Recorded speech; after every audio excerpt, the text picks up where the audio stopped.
Hello दोस्तों, आप सभी का हमारे चैनल शिक्षा संसार ब्लॉग्स में स्वागत है। दोस्तों, आज हम इस वीडियो में बात करेंगे पेंशनर्स के बारे में। तो दोस्तों, देश भर के लाखों पेंशन भोगियों की पेंशन एरियर महंगाई भत्ते की को लेकर अगस्त महीने की सैलरी पेंशन को लेकर 18 महीने के एरियर 8वें पे कमीशन को लेकर बड़ी खबर आ चुकी है।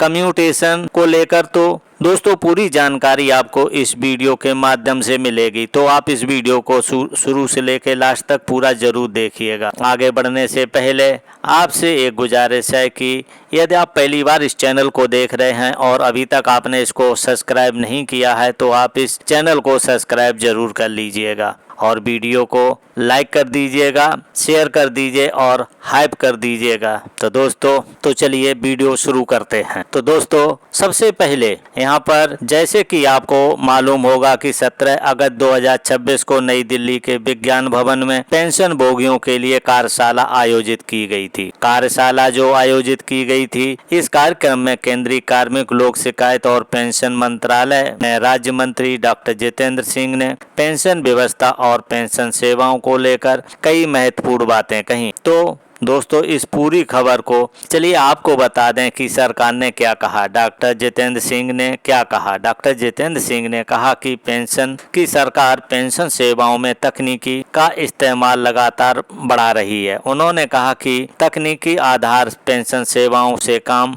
अधिक कुशल हुआ है। इससे न केवल पेंशन भोगियों को सुविधा मिल रही है बल्कि संसाधन और वित्तीय संसाधनों की भी बचत हो रही है। यानी कि पेंशन से जुड़े कई काम अब पहले की तुलना में ज्यादा आसान और डिजिटल तरीके से किए जा रहे हैं। दूसरी बड़ी बात उन्होंने की कि पेंशन नियमों को आसान बनाया गया है। केंद्रीय मंत्री ने कहा कि सरकार पेंशन भोगियों का जीवन आसान बनाने के लिए पेंशन नियमों को लगातार सरल कर रही है। पेंशन फॉर्म में मौजूद अनावश्यक प्रावधानों को हटाया गया है, कई जटिल प्रक्रियाओं को आसान बनाया गया है। इसके साथ ही फैमिली पेंशन के नियमों को भी बदलाव किया गया है। सामाजिक परिस्थितियों के अनुसार मजबूत बनाया गया है। इसमें पात्र बेटियों और परिवार के अन्य सदस्यों से जुड़े प्रावधान भी शामिल किए गए हैं। डॉक्टर जितेंद्र सिंह ने इस अवसर पर बताया कि डिजिटल जीवन प्रमाण पत्र और फेस ऑथेंटिकेशन जैसे तकनीकियों से पेंशनर्स को काफी सुविधा मिली है। पहले जीवन प्रमाण पत्र के लिए कई बार व्यक्तिगत रूप से उपस्थित होना पड़ता था, लेकिन अब डिजिटल प्रक्रिया के माध्यम से ये काफी आसान हो गया है। सरकार ने राष्ट्रव्यापी डिजिटल जीवन प्रमाण पत्र अभियान 5 के लिए दिशा निर्देश भी जारी किए हैं। इसके अलावा बैंक, सरकारी विभाग, पेंशनर एसोसिएशन और परिवार के सदस्य भी पेंशन भोगियों को डिजिटल लाइफ सर्टिफिकेट जमा करने में मदद कर रहे हैं। इसके साथ ही साथ इस अवसर पर केंद्रीय मंत्री डॉक्टर जितेंद्र सिंह ने पेंशन अदालतों का भी उल्लेख किया है। इनका उद्देश्य पेंशन से जुड़े शिकायतों का समाधान करना और मामलों को लंबे समय तक विवाद या मुकदमेबाजी से जाने से रोकना है। यानी कि सरकार का फोकस केवल शिकायत सुनने पर नहीं बल्कि समस्या की जड़ को खत्म करने पर भी है। दोस्तों,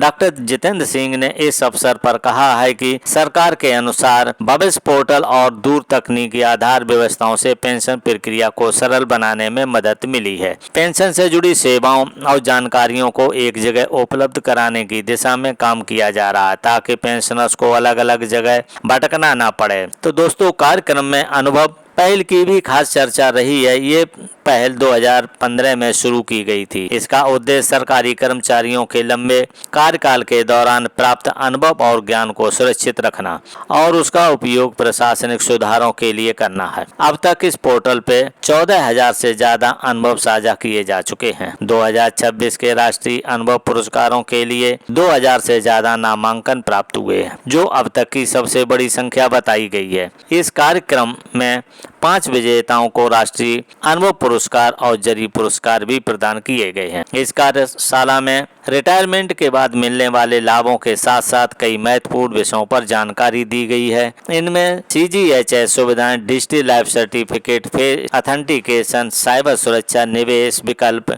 भविष्य पोर्टल, पारिवारिक पेंशन, इनकम टैक्स, शिप ग्राम और अनुभव, CP ग्राम और अनुभव पहल जैसे विषय शामिल थे। डॉक्टर जितेंद्र सिंह ने कहा कि 60 वर्ष की उम्र में रिटायर होने वाले कर्मचारी अक्सर स्वस्थ होते हैं और उनके पास कई दशकों का प्रशासनिक और पेशेवर अनुभव होता है। सरकार का प्रयास है कि रिटायरमेंट के बाद उनका ज्ञान और अनुभव पूरी तरह व्यर्थ न जाए, बल्कि राष्ट्र निर्माण में उसका उपयोग हो। तो दोस्तों, इस पूरी जो कार्यशाला आयोजित की गई थी, इसमें पेंशन भोगियों के पेंशन को लेकर, डिजिटल को लेकर सभी नियम जो हैं पेंशन नियम को सरल बनाया गया है।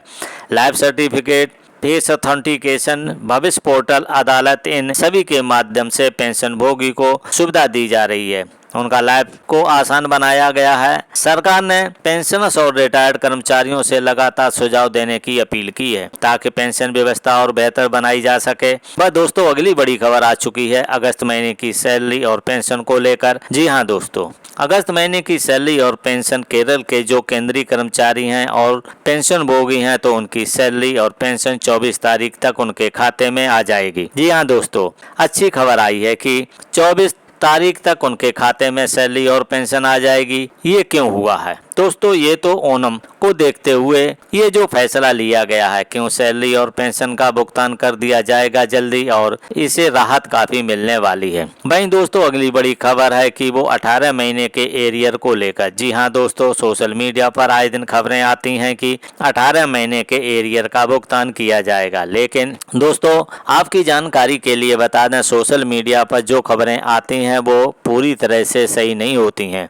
18 महीने का एरियर का जो मुद्दा है वो केंद्र सरकार ने पूरी तरह से समाप्त कर दिया है, लेकिन यूनियन अपने तौर तरीके से लड़ाई लड़ रही है। अब देखना होगा कि अगर यूनियन की बातें मान ली जाती हैं तो पेंशन भोगियों को काफी राहत मिलेगी और उनको 18 महीने का एरियर दिया जा सकता है। वहीं दोस्तों, अगली बड़ी खबर है कि जो दिवाली को देखते हुए पेंशन भोगियों को भी बोनस की व्यवस्था की जानी चाहिए। जी हाँ दोस्तों, पेंशन भोगियों को भी बोनस की सुविधा मिलनी चाहिए। ऐसी मांग यहाँ पर सुबह सवेरे के संपादक के द्वारा की गई है। उनका कहना है कि पेंशन भोगियों को न तो बोनस की सुविधा न इंक्रीमेंट की सुविधा है। ऐसे में अगर उनको बोनस मिलता है तो काफी राहत उनको मिल सकती है। वहीं दोस्तों, पेंशन भोगियों से एक गुजारिश है कि पेंशन भोगी हर महीने अपनी पेंशन स्लिप चेक करते रहें। पेंशन स्लिप में क्या कटौती हुई है, क्या मिला है, क्या इनकम टैक्स की कटौती हुई है कि नहीं हुई है, कम्यूटेशन की रिकवरी हो रही है या नहीं हो रही है, पूरी जानकारी आपको देखने के लिए मिलेगी। डीए कितने % के हिसाब से मिल रहा है, ये सब जानकारी आपको पेंशन स्लिप के द्वारा मिलती है। तो आप पेंशन स्लिप को चेक आउट कर सकते हैं। पेंशन स्लिप को लेकर बताया गया है कि पेंशन भोगियों को पेंशन स्लिप भेजनी ही है। पेंशन भोगियों को पेंशन स्लिप अनिवार्य तौर पर भेजना है। अगर किसी को पेंशन स्लिप नहीं मिल रही है तो आप शिकायत दर्ज कर सकते हैं सीपी ग्राम पोर्टल पर जाकर के। इससे आपकी समस्या का समाधान कर दिया जाएगा। वहीं दोस्तों, डीए को लेकर अगली बड़ी खबर है कि डीए जुलाई 2026 से कुल कितना होगा। तो आपको बता दें कि डीए 63% होगा। डीए में आपके 3% की बढ़ोतरी होगी और उससे ज्यादा बढ़ोतरी होने की संभावना नहीं है। दिखाई दे रही है कि डीए जो है 3% बढ़ के यानी 63% हो जाएगा। इसका भुगतान आपको अक्टूबर महीने की सैलरी और पेंशन के साथ किया जाएगा। वहीं दोस्तों, 18 महीने में फिटमेंट फैक्टर क्या होगा उसको लेकर सोशल मीडिया पर आए दिन फेकम फाकी वाली न्यूज आती है। आपकी जानकारी के लिए बता दें, अभी तक फिटमेंट फैक्टर क्लियर नहीं हुआ है। फिटमेंट फैक्टर संभावना है कि 1.92 से लेकर 2.50 के बीच में रहेगा। उससे ज्यादा फिटमेंट फैक्टर मिलने की संभावना यहाँ पर नहीं दिखाई दे रही है। 1.92 से लेकर 2.50 के बीच ही फिटमेंट फैक्टर रह सकता है। इसके हिसाब से नई सैलरी और पेंशन जो है वो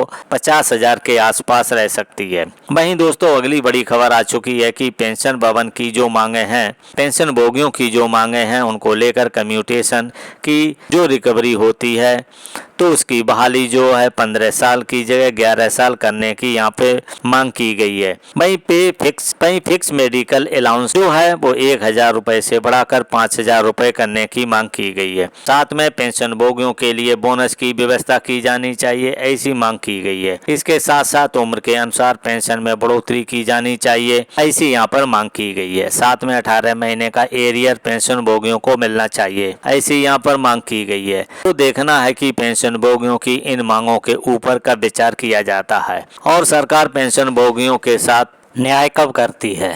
अगर आप दोस्तों चाहते हैं कि आपके साथ न्याय हो तो कमेंट में यस टाइप कीजिएगा, ताकि आप सभी को सुविधाएं मिलें और आपके साथ भेदभाव न किया जाए। वहीं पर जो EPS 95 पेंशन भोगी हैं तो उनके साथ लंबे समय से भेदभाव किया जा रहा है। एक तरफ कम से कम 9,000 रुपया है, वहीं EPS 95 में पेंशन भोगियों को मात्र 1,000 रुपया पेंशन पर गुजारा करना पड़ रहा है। उनकी छोटी सी मांग है कि 7,500 रुपया पेंशन प्लस DA की सुविधा उनको दी जाए, तो सरकार को इसको देना चाहिए। सरकार को कंजूसी नहीं करनी चाहिए, अपना दिल बड़ा दिल दिखाते हुए पेंशन भोगियों के साथ न्याय करते हुए EPS 95 पेंशन विभाग की पेंशन भोगियों की पेंशन में बढ़ोतरी करनी चाहिए। अगर आप चाहते हैं कि बढ़ोतरी हो तो कमेंट में यस टाइप जरूर कर दीजिएगा। तो दोस्तों ये जानकारियां आपको देनी थी, ये जानकारी कैसी लगी आप हमें कमेंट में ज़रूर बताइएगा। तो दोस्तों इस वीडियो को लाइक कर दीजिए, शेयर कर दीजिए, हाइप कर दीजिएगा